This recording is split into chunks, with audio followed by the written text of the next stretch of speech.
Hello, I'm Braden on the ERP practice here at JourneyTEAM, and I'm going to tell you the ins and outs of Dynamics 365 Business Central licensing so you can make the right selection for your business.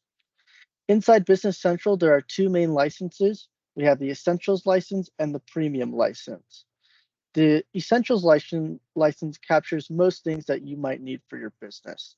We have anything from financial management down to supply chain management, and you can see that there are a lot of different modules inside the system with Essentials.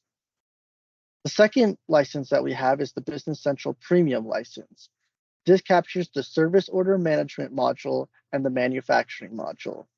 If you find that you need to do some dispatching or you have some sort of service items or service orders, this premium license may be right for you, including if you have any advanced warehousing, you capture production bill of materials or do production orders. The manufacturing module might be helpful to you, and in that case, you will need the Business Central Premium license. There are two other licenses inside Business Central that you might also need.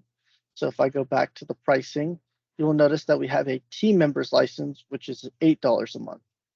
This license is a read-only license and only for users that just need to look inside the system.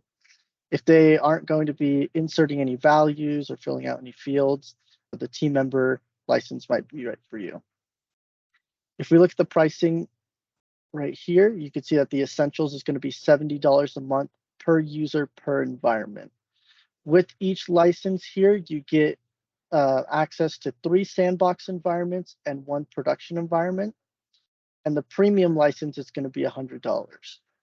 If you have a premium license set up, all the users in your environment will need to use the premium license as it gives you access to those modules.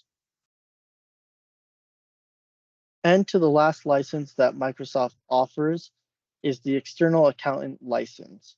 You get up to 3 licenses for external users, or as Microsoft says, third-party accountants inside the system. This is a free license, and that user will have complete access to Business Central. Thank you for watching this video on Business Central licensing. Please reach out to us if you have any questions.